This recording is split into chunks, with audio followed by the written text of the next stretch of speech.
जय हिंद साथियों। मैं आर के स्वामी आप सभी का स्वामी क्लासेस फाजिल्का में स्वागत करता हूं। साथियों, जैसे कि आप सभी को पता है, हम जो है हिंदी व्याकरण के अंतर्गत छंद का छंद छंद का विस्तृत रूप से अध्ययन कर रहे थे। साथियों, छंद से संबंधित यह हमारी दूसरी क्लास रहेगी। साथियों, मैं आपको बता देना चाहता हूं, छंद से संबंधित पहली क्लास में हमने छंद की परिभाषा, छंद का अन्य नाम, छंद का अर्थ और साथ में छंद के अंगों के बारे में अध्ययन किया था, जिसमें हमने प्रथम अंग के बारे में विस्तृत रूप से अध्ययन कर लिया है। यानी कि हमने जो है छंद के प्रथम अंग के अंतर्गत वर्ण और मात्रा के बारे में अध्ययन किया है।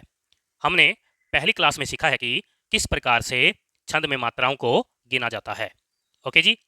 और आज हम वहीं से आगे छंद का विस्तृत अध्ययन करेंगे, यानी कि जो अन्य छंद के अंग रह गए थे उन सभी का हम आज अध्ययन करेंगे।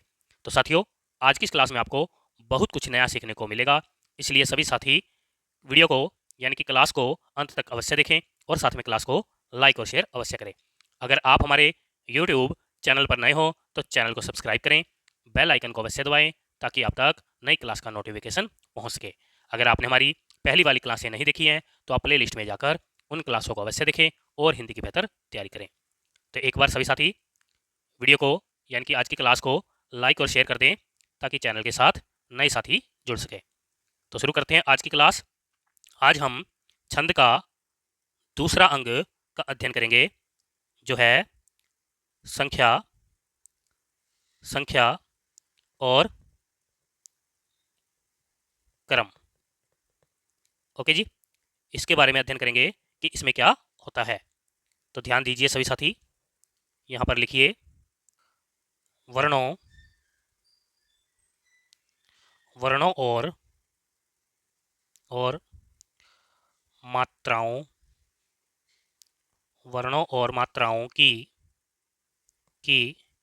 गणना गणना को संख्या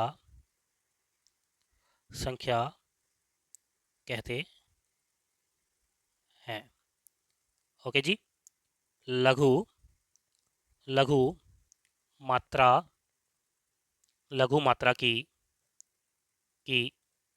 संख्या लघु मात्रा की संख्या एक तथा तथा दीर्घ दीर्घ मात्रा यानी कि गुरु मात्रा की संख्या संख्या दो संख्या दो होती है।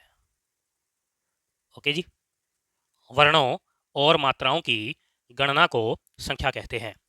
लघु मात्रा की संख्या एक तथा दीर्घ मात्रा की यानी कि गुरु मात्रा की संख्या दो होती है। ओके जी, यहां तक सभी को। आगे देखते हैं। लिखिए छंद छंद शास्त्र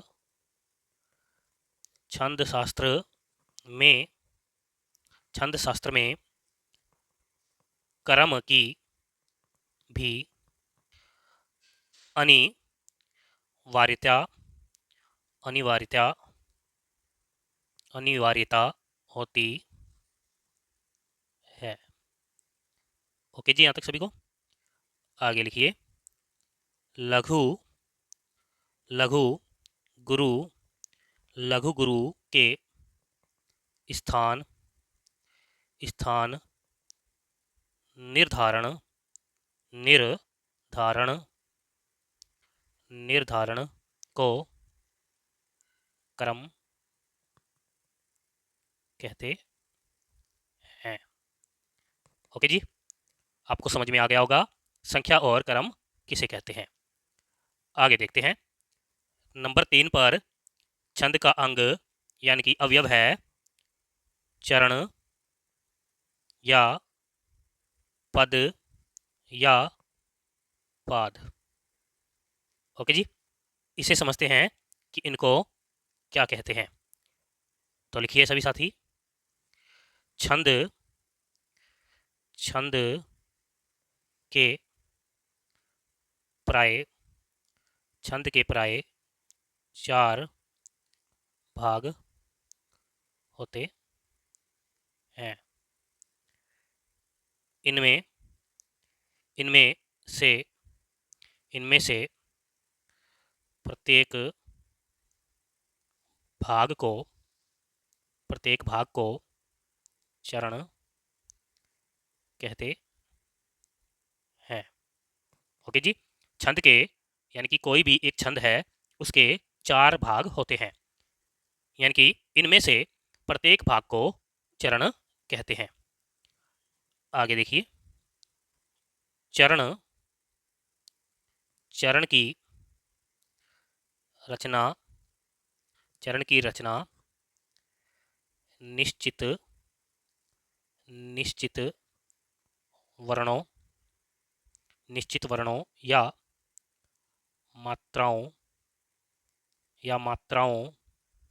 के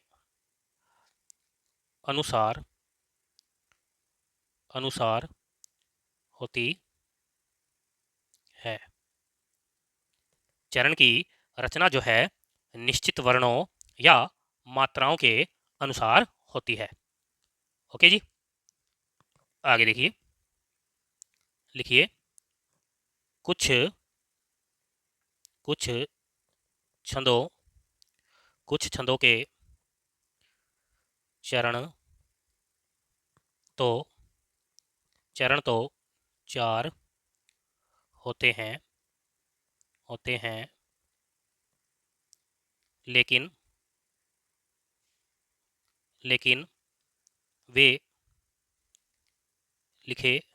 होते हैं, लेकिन वे लिखे दो ही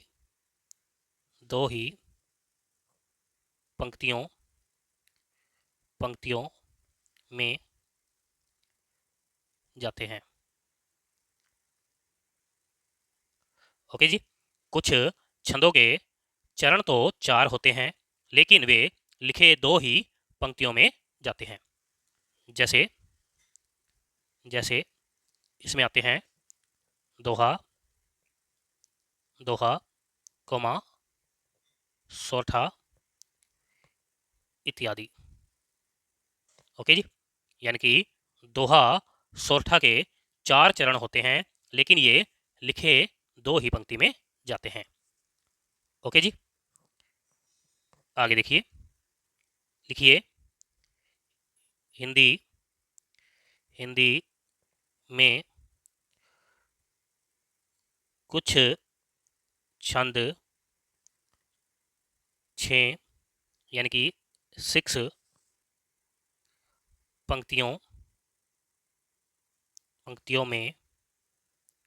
में लिखे जाते हैं। हिंदी में कुछ छंद 6 पंक्तियों में लिखे जाते हैं। ऐसे छंद 2 छंदों के योग से बनते हैं। जैसे यानी कि इसके अंतर्गत कुंडलियां,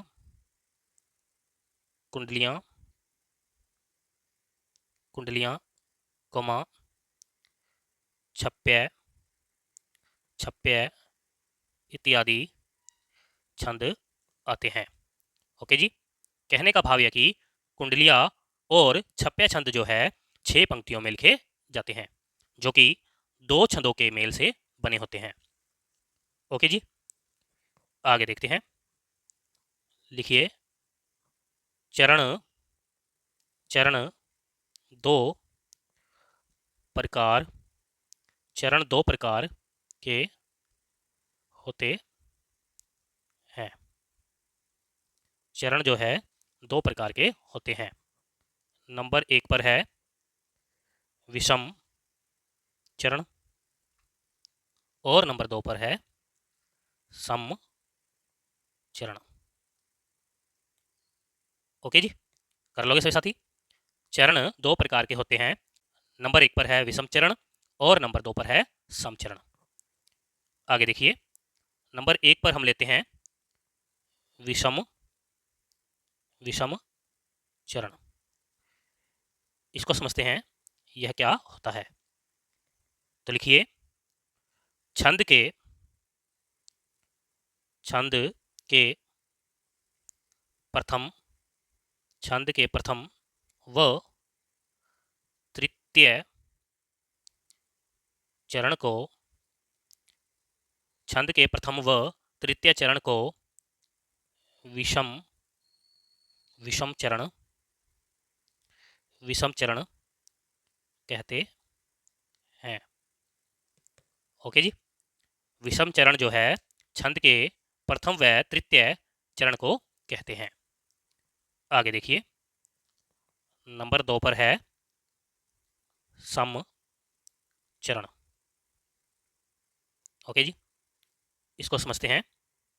लिखिए, छंद छंद के द्वितीय व चतुर्थ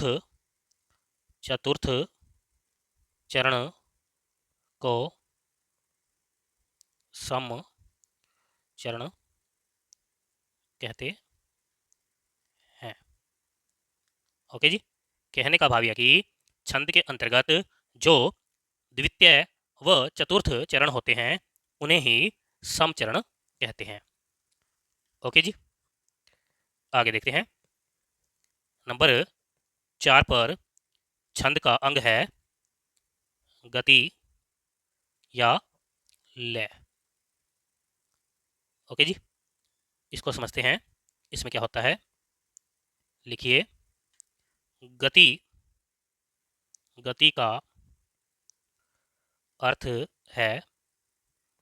का अर्थ है प्रवाह।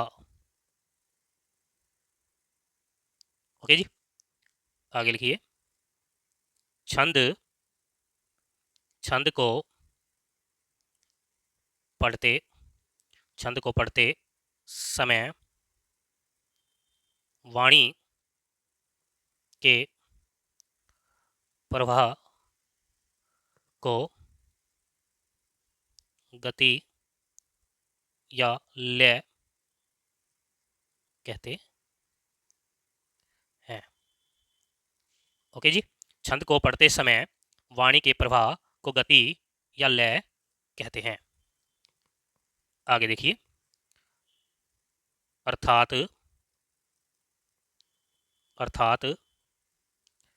छंद को पढ़ते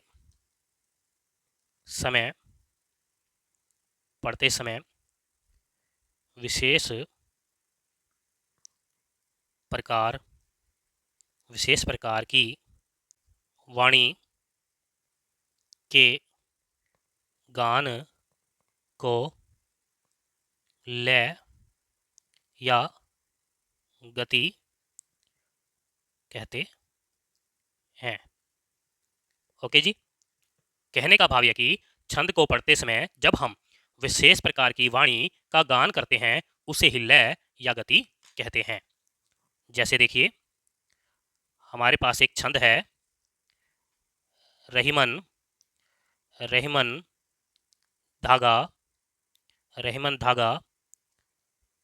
प्रेम का मत तोड़ो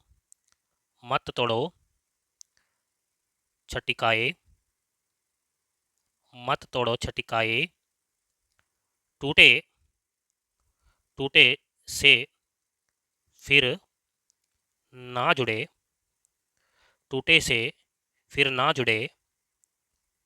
जुड़े गांठ पड़ जाए। ओके जी, यह हमारे पास एक छंद है। जब हम इसे विशेष वाणी के द्वारा गान करते हैं तो हम इस प्रकार से गान कर सकते हैं। यानी कि जब हम इसे छंद को लय या गति के द्वारा पढ़ते हैं तो हम इस प्रकार से पढ़ सकते हैं। जैसे, रहीमन तागा प्रेम का मत तोड़ो छटिकाए टूटे से फिर ना जुड़े गांठ पड़ जाए। ओके जी, इसे ही लय या गति कहते हैं।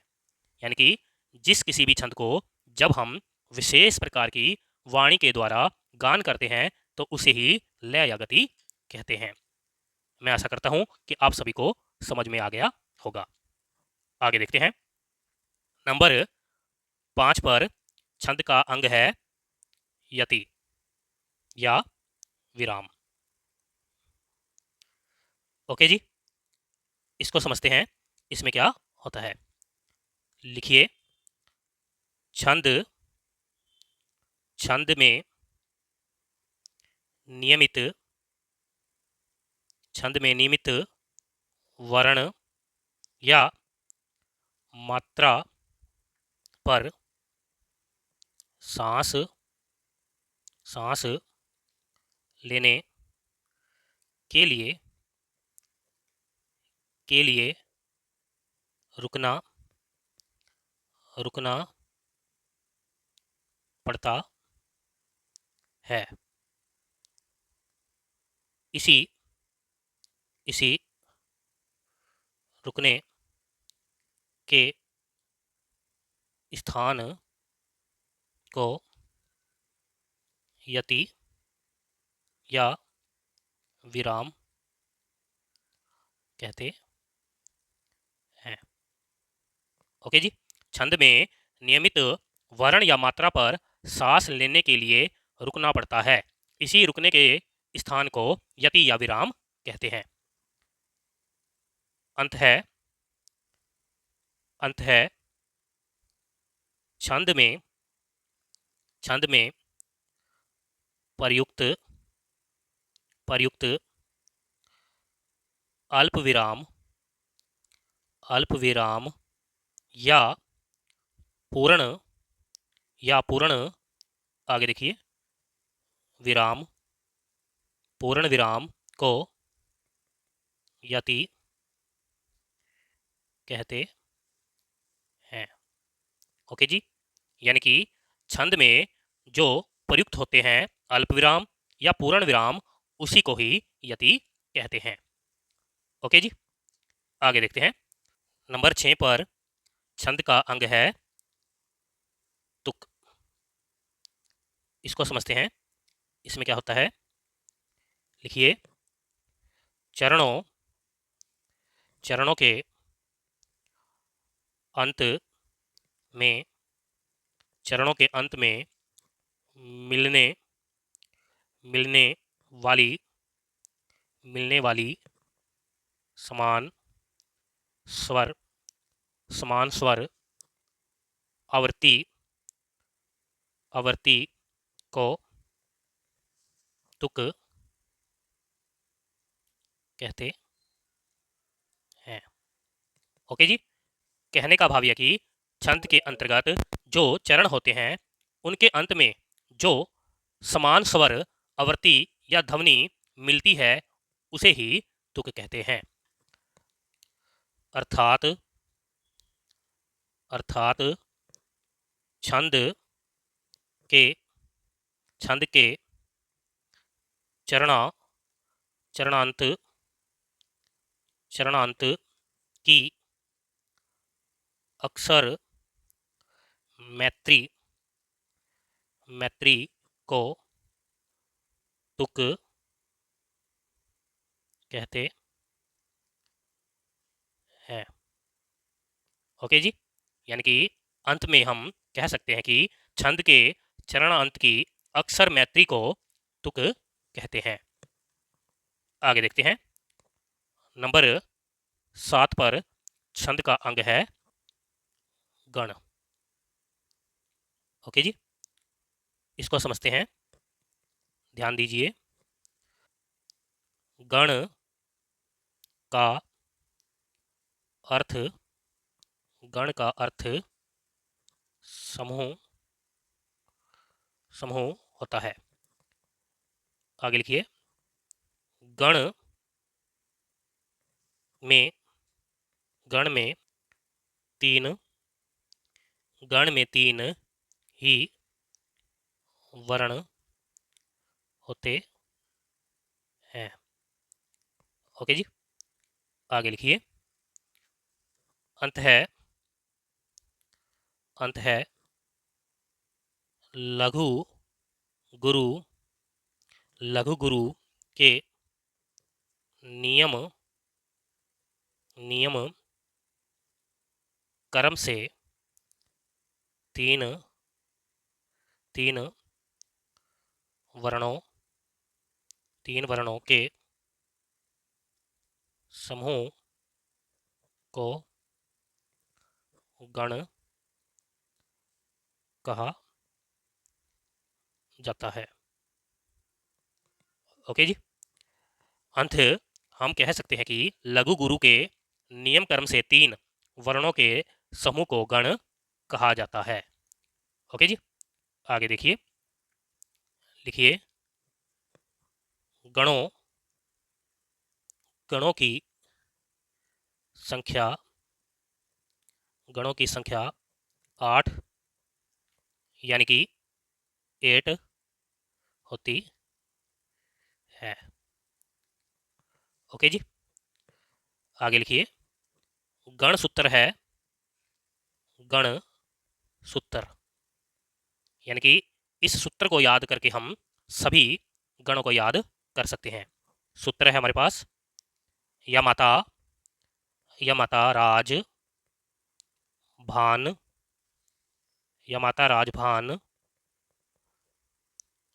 राज भान सलगा। ओके जी।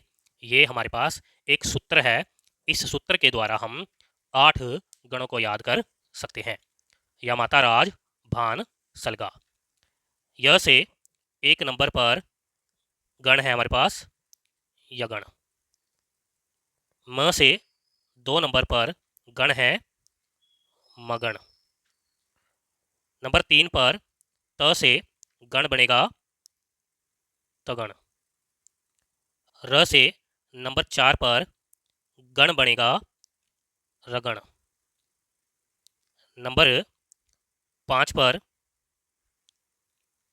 गण बनेगा ज से जगण। नंबर 6 पर भ से गण बनेगा भगण। नंबर 7 पर न से गण बनेगा नगण। और नंबर 8 पर स से गण बनेगा सगण।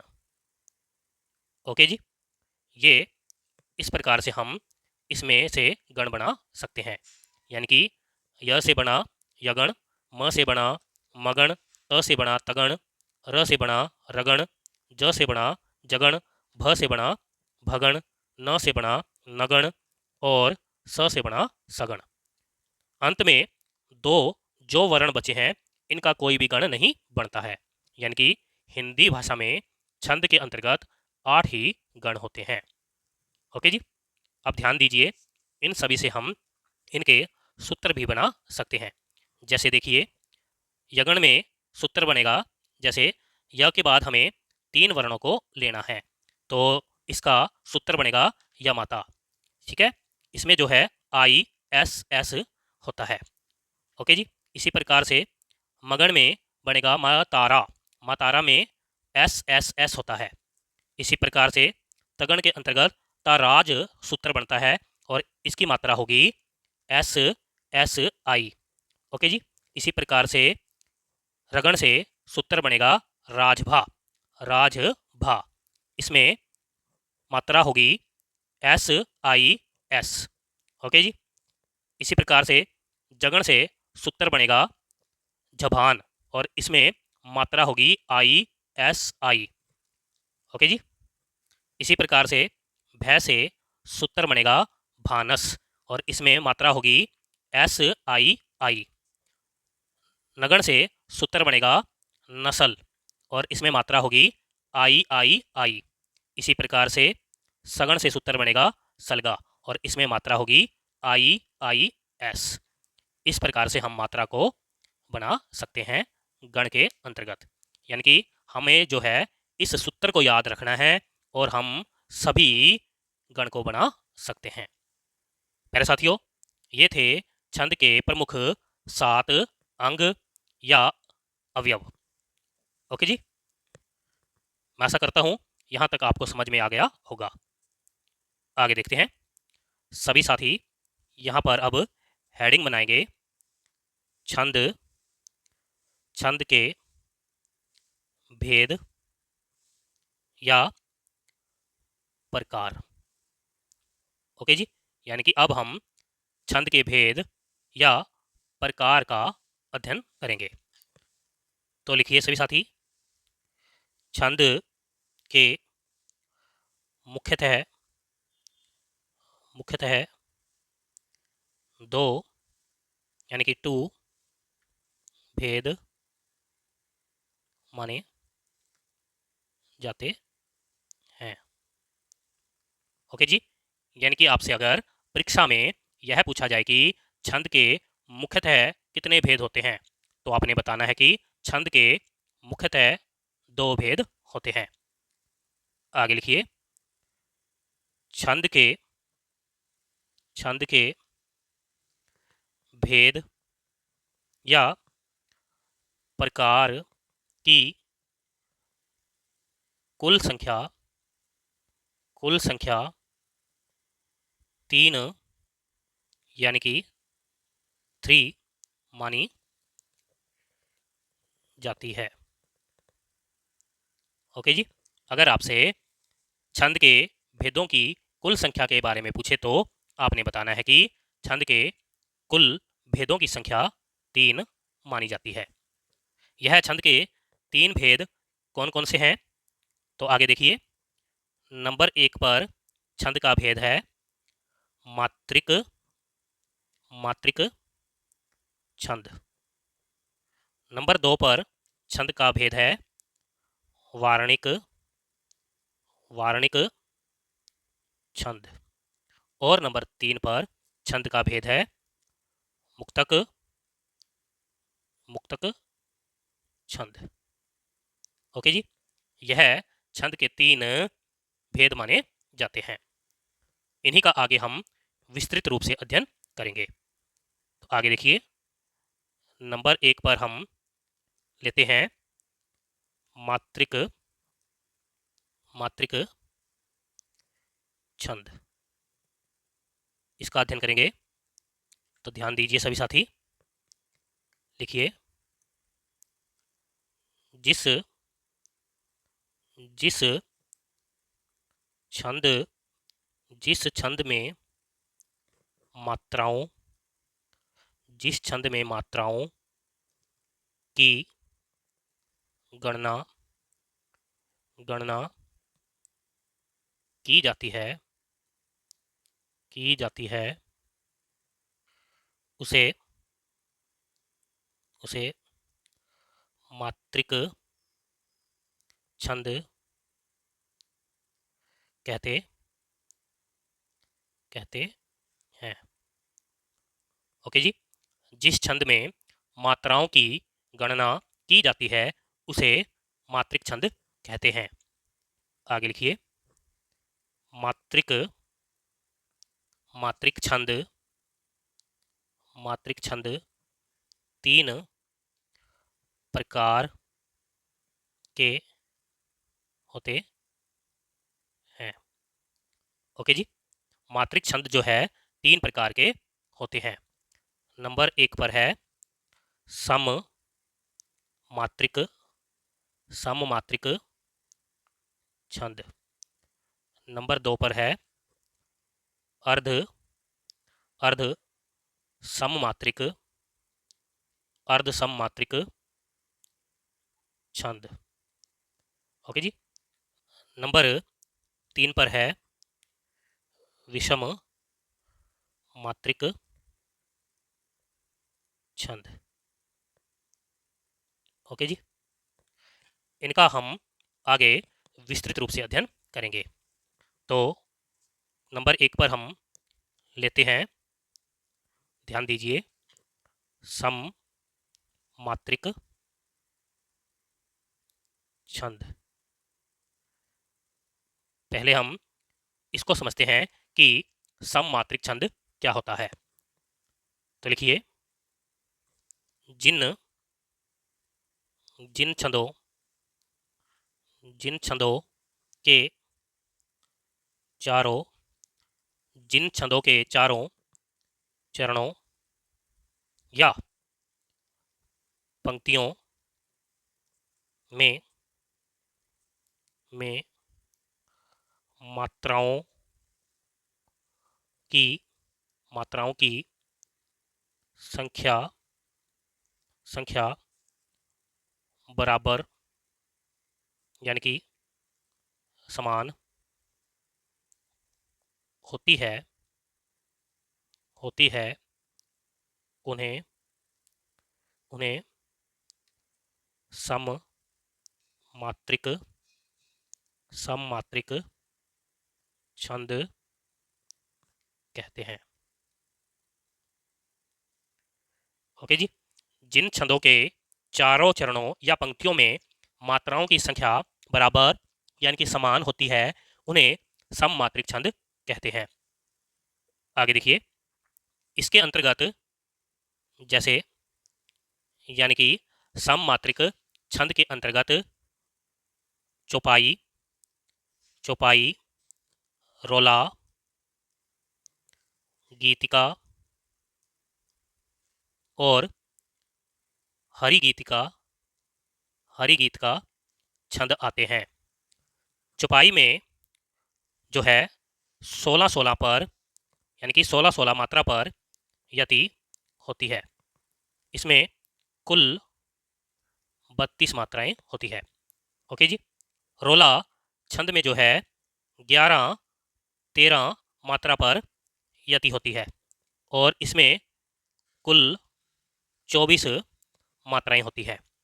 इसी प्रकार से गीत का छंद में 14-12 पर यति होती है यानी कि 14-12 मात्रा पर यति होती है और इसमें कुल 26 मात्राएं होती है।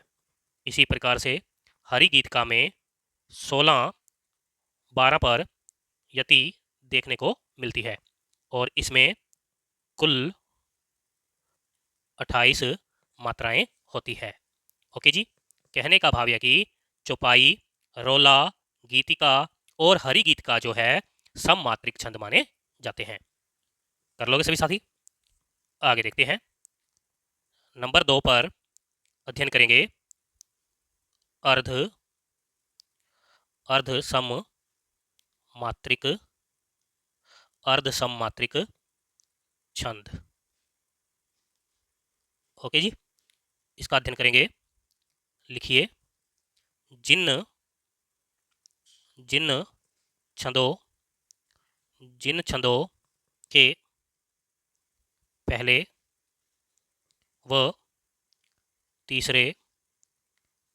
तीसरे चरणों तथा तथा दूसरे व चौथे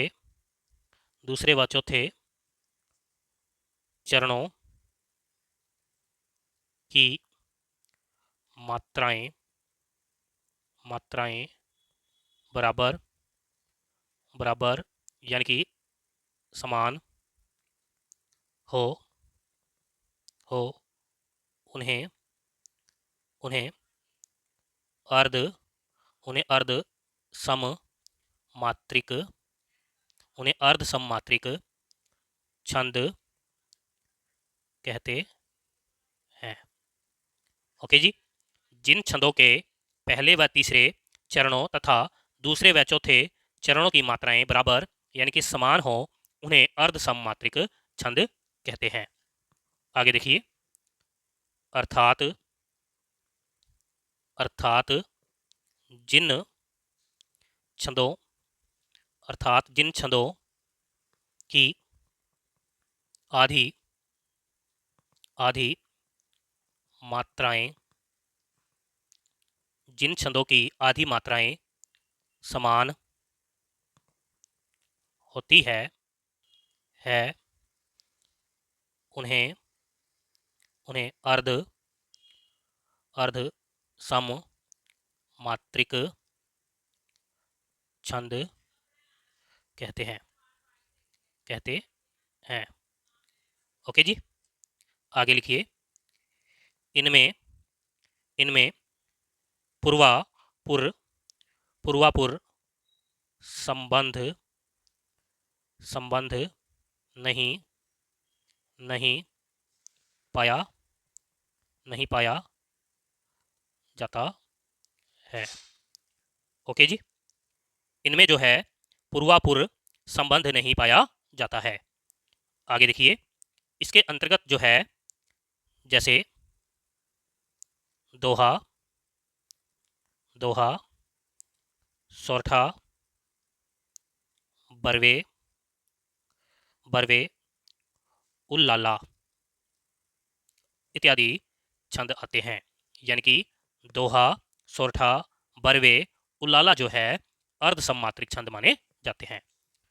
दोहा के अंतर्गत 13, 11 मात्रा पर यति पाई जाती है और इसमें कुल 24 मात्राएं होती है।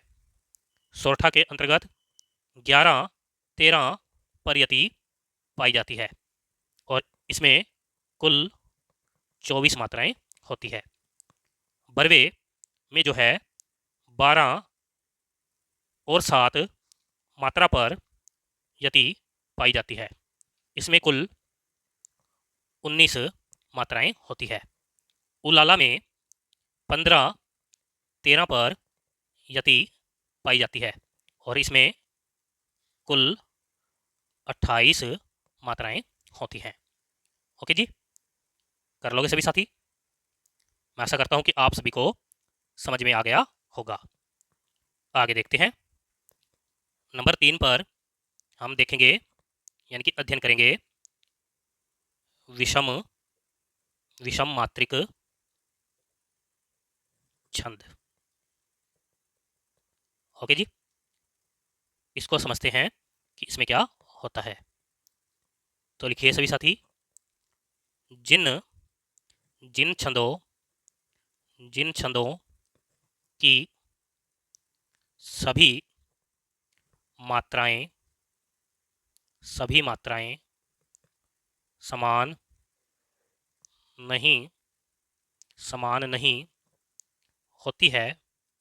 नहीं होती है उन्हें विषम मात्रिक छंद कहते हैं। ओके जी, जिन छंदों की सभी मात्राएं समान यानी कि बराबर नहीं होती है उन्हें विषम मात्रिक छंद कहते हैं। आगे लिखिए। अंत है जिस जिस छंद का निर्माण सम मात्रिक आगे देखिए, सम मात्रिक छंद और अर्ध अर्ध सम मात्रिक छंद से मिल कर होता है उसे विषम मात्रिक छंद कहते हैं। ओके जी, इसके अंतर्गत यानी कि विषम मात्रिक छंद के अंतर्गत कुंडलियां